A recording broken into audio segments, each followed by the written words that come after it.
Everybody, we are back and we are live Monday MLB DFS picks, lineup advice, strategy, live Q&A, FanDuel, DraftKings, Yahoo, sports betting, single game parlays, whatever you need for tonight's baseball slate, May 16th, Monday edition. Welcome, I'm Brian Jester, co-founder here at Occupy Fantasy, and I'm joined by our small field expert, north of the border, it's Ken. Ken, twice in, what, 1 week, week and a half? Honored.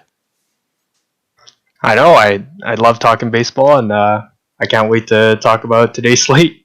Hell yeah, let's do it. So there's no NBA tonight, no NHL, unfortunately. As people in our Discord pointed out, that it is a depressing time, but not to worry.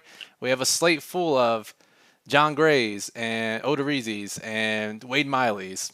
You'll love tonight's baseball slate. And Ken, that was my first thought. As we jump right into this, we'll be here for about 20 minutes or so. If you guys have questions, throw them in the live chat to the right of the YouTube screen. We'll happily answer them. We're going to break down the slate, all different angles. And so, yeah, Ken, as I was looking, I see Severino top of the model. Okay, not that great of a pitching slate. I see Wade Miley fourth, and my first thought is, okay, is there an error? Is there something going on? But the field's going to be on him too, so quite the pitching slate we have here. Yeah, it's really ugly, man.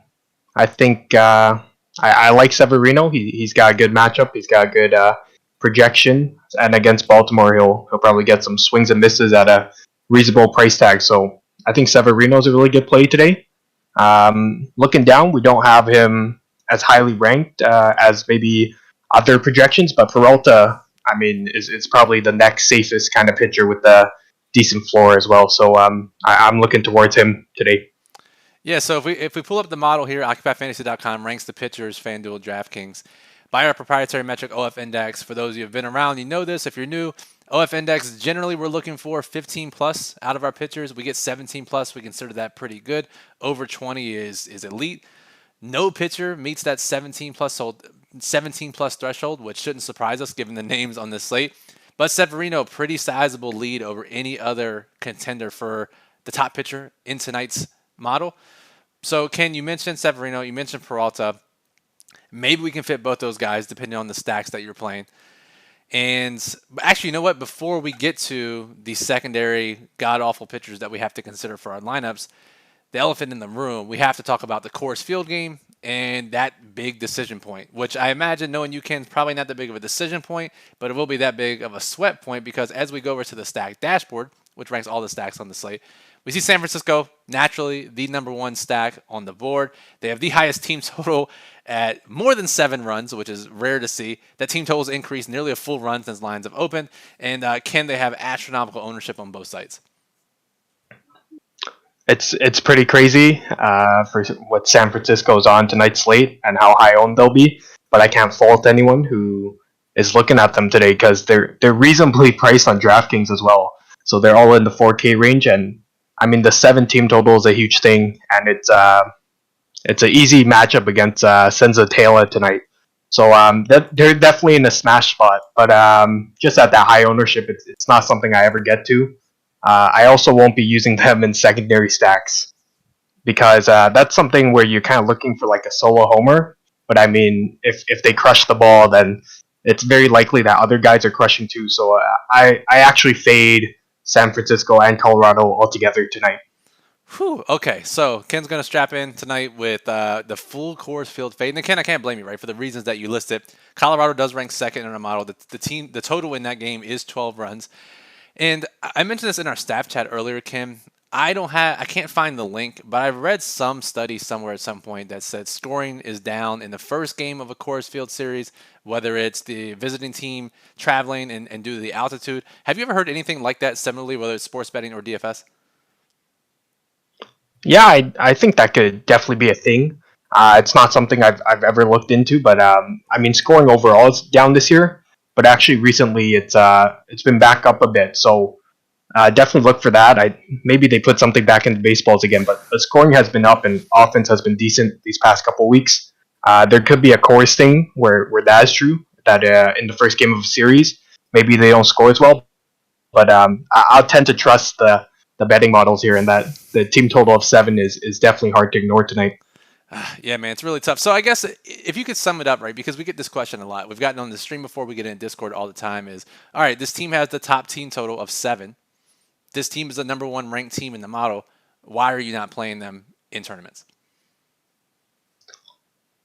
Just from a game theory perspective, I think it's always smart to be under the field on these, I mean, high total teams, and they're going to be super high owned. And there's just rarely ever a scenario where they'll be lower owned than what their likelihood of being in winning lineups is, if that makes sense. So they'll always come in over owned, which is way more common than not. So that's basically the biggest reason why I'm not playing San Francisco tonight, because they'll be so high owned where it's not worth it to me. Right, exactly. And you have to figure the game that we're playing. And assuming that this isn't your last night on Earth, right, you're going to be playing this most of the season. And over the long haul, it's going to hit. Now, if you had one bet to make tonight, you had to bet a team to score 5+ runs for your DFS lineup. You probably pick San Francisco, right? But we're playing this over the course of the season. And as you said, their optimal chances, despite having 7 runs, no matter what type of metric system you look at, isn't going to exceed their ownership. And that's really where it comes into. And if you're going to not play them at their optimal rate, don't play them altogether. So I'm with you, Ken. So, and to me, there's a lot of great options outside of if there were other teams on the slate, other really low total games, I would be more concerned about it. I would still do it, but I'd feel gross about it. But Troy pointed out on yesterday's show that I guess with all MLB teams installing a humidor in their ballparks, that the effects of the baseball in the humidor is dramatically impacted, whether it's cold weather or warm weather. And we've seen a lot of cold weather to start the year naturally, which goes to show that scoring is down.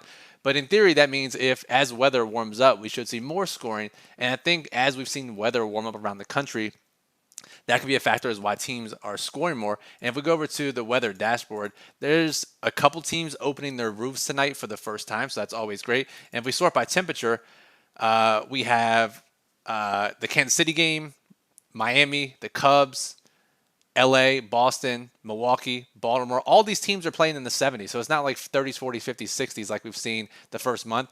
So, Ken, there are other spots on the slate where we see maybe not 90-degree temperatures, but good enough to get the ball flowing. For sure. I mean, that's a great point you make, and I think we'll see a lot of runs. A big benefit of actually having these core slates and San Francisco and Colorado on the slate is that they'll take a lot of ownership away from other teams. And on an 11-game slate, I mean, that's a big part of it where you can get that low own, maybe 5% 5-man stack tonight. So there are a lot of good options on tonight's slate. I mean, I think the easiest pivot is the third-ranked team right after San Francisco and Colorado. It's the low-owned Angels. So they play in Texas tonight where it's super warm and it's supposed to be good hitting weather. And so they're not too high-owned. So I'm definitely looking at playing the Angels tonight in some of my stacks. Yeah, I love the Angels. And another team that I really like too, they have the third highest team total of the entire day. And as Chris and Troy point out with the graphs in the plug, that if you're looking at OF index, that's one factor. Weighted on base average is another predictive metric. And obviously team total is another predictive metric of stack performance.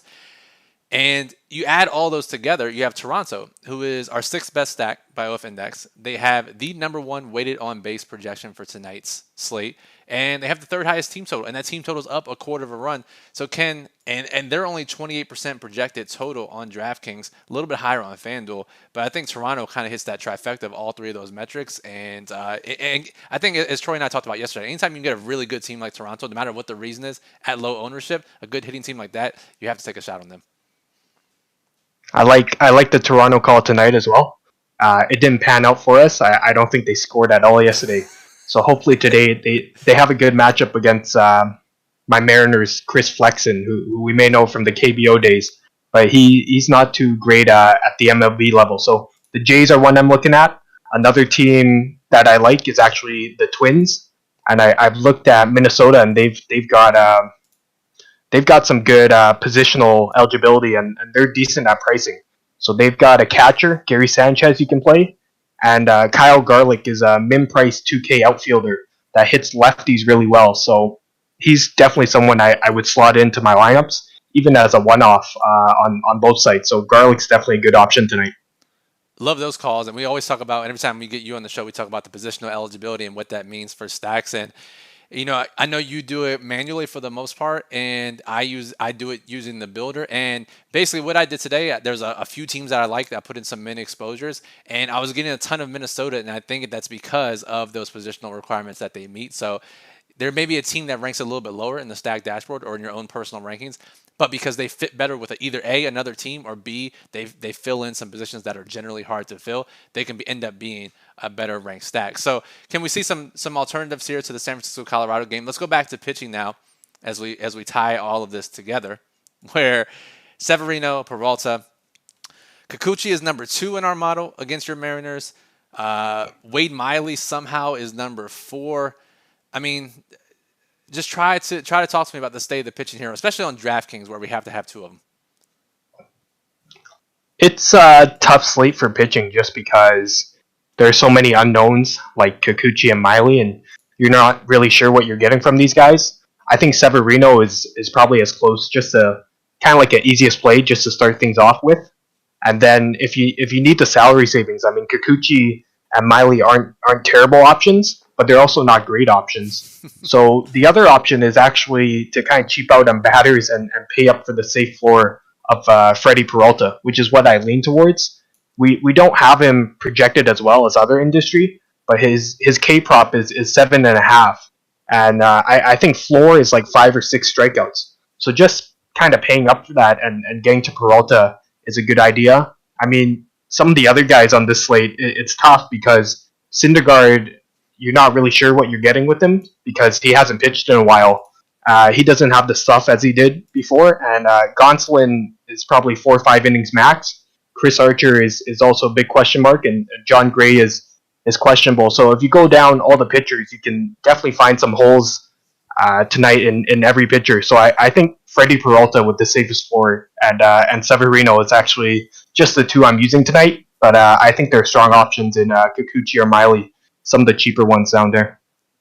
And I like that call, and I've been leaning towards that anyways, especially in some of these slates where we project lower scoring. That may not be tonight's slate, obviously, but trying to pay up for the safety and the flow of those pitchers certainly helps in most contests. Now, Kikuchi against your Mariners, I keep coming back to these 2 guys just because they rank highly and they're cheap, and we may not need the savings depending on the stacks that you're playing. But do you have any insight into Miley? I know in the staff chat we were talking about his K prop and him coming off an injury. What's the whole situation with him? Because on paper he looks good, but I'm sure there's some context aside from the fact that he's Wade Miley that are against him tonight. It's definitely hard to judge Wade Miley because he's been somewhat of a journeyman pitcher.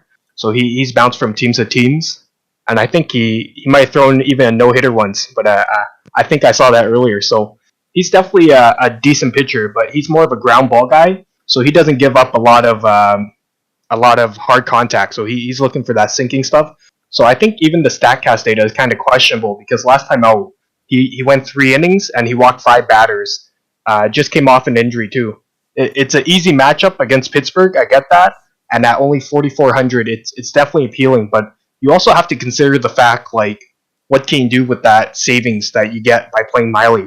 Are there hitters that you want to pay up for? So definitely match him up with an expensive stack that no one really wants to play tonight. So I think the Yankees are pretty expensive tonight. So definitely look for those stacks to match up if you're playing Miley. So definitely don't leave $3K on the table just to play Wade Miley and cheaper stacks. Only fit him in if you absolutely need to. Listen, if you guys have questions, we're here till about 6:20 p.m. Eastern, maybe a little bit longer if the questions come in. So let us know. Say hi if you're here watching in the right of the YouTube screen, the live chat. Ken, do you have the live stream up right now, by the way? Yeah, I've got it going here. Okay, I'm having some issues on the back end. Have there been any questions that came in so far? Sure. T Nasty, what's up? How are you? And Nick Hooper, I think it's Jayhawk, asked me if I'm playing Senzatela, the Rockies pitcher, jokingly. I don't think I'll be playing him. And Sankey, Yahoo NFL, we'll get to you later on that. And Chris, we'll talk ourselves into the Angels. So we like the Angels as well. And Duffy is looking to get into our Discord, a member of 3 years. So we'll definitely reach out to you. I think emailing us is probably your best option there. Thank you, Kim, for playing the host. I appreciate that. And I finally was able to get it up on my end. So here we go. So what's up to everyone that's in the chat? Appreciate you guys. Sankey's question, Yahoo DFS Magic by NFL season. Yeah, I'm talking to Jack. That's on his list of things to do next. We will try to get Yahoo and maybe some other smaller sites into the lineup builder for NFL 2022. And Duffy, yes, absolutely. Just echoing what Ken said, send us an email. We'll happily get you in the Discord. We appreciate you being a part of the team for 3+ years. Thank you for that. So, all right, Ken, let's get back to baseball tonight. Let's see here. Any props you're looking at as we wait for more DFS questions? I know you've been hammering the K props here all year, and we talked about that on Tuesday when you were on the show. But any K props stick out to you tonight?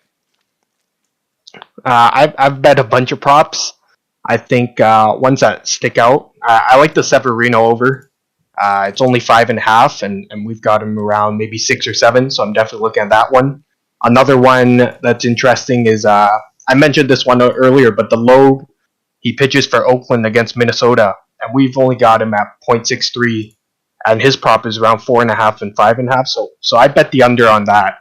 But it's definitely hard to say because sometimes on these rookie pitchers, you're not really sure, and they've got a wider range of outcomes.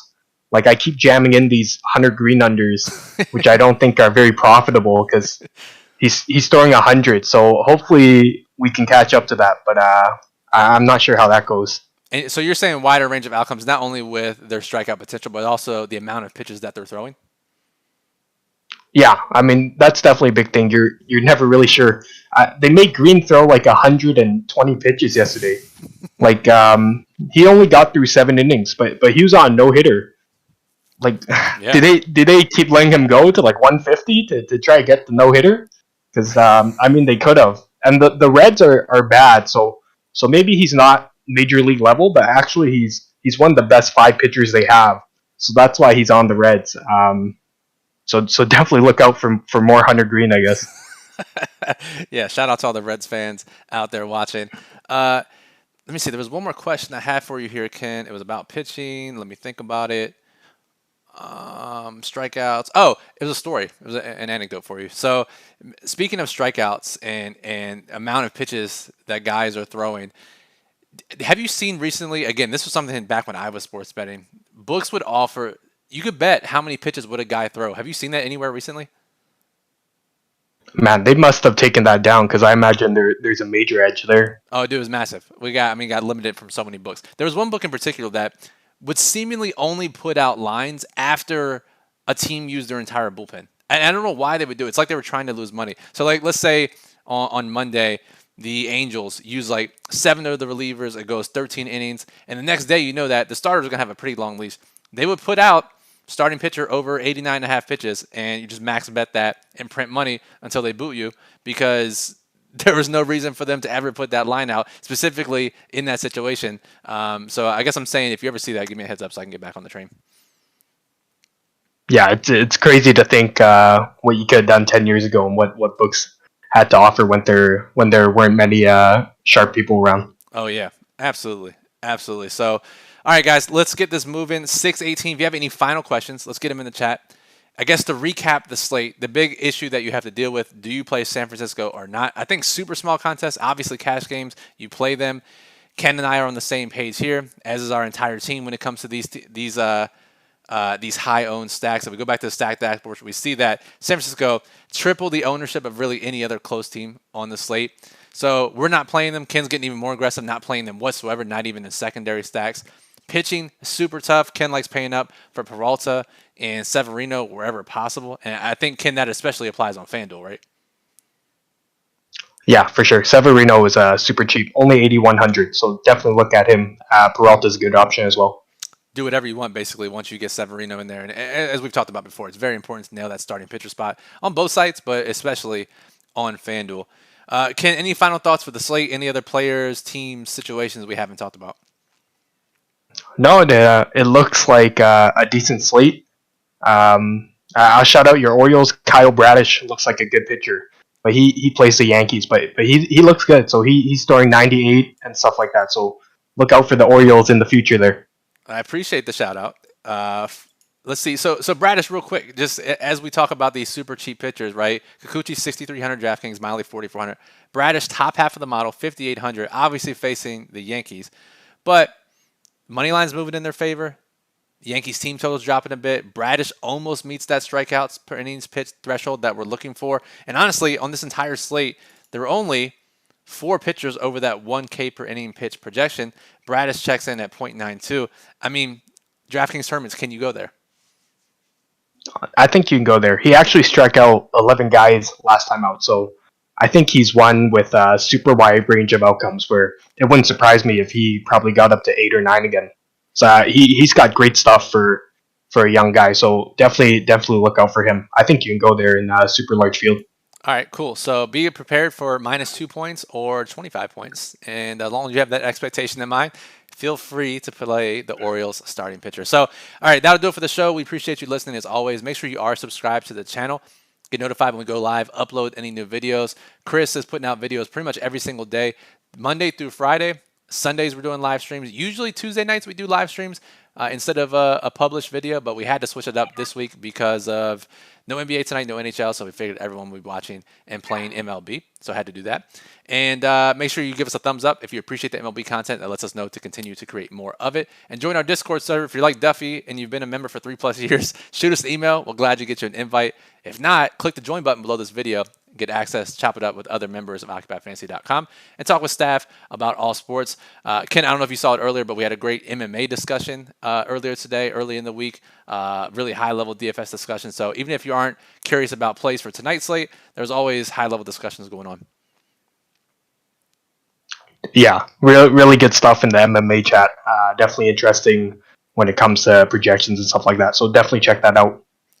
Cool. So for Ken, you can find him in Discord. His name is Saint Kenneth in Discord. He doesn't tweet much or like much on Twitter, but if you want to follow him at SwaglordKen, if you want to follow him on DraftKings and FanDuel and look up to him as he gets first place in your small field contest, his name is also SwaglordKen there as well. Follow me on Twitter at BrianJesterFF. Follow us at Occupy Fantasy. As always, appreciate you listening and good luck on tonight's MLB DFS slate.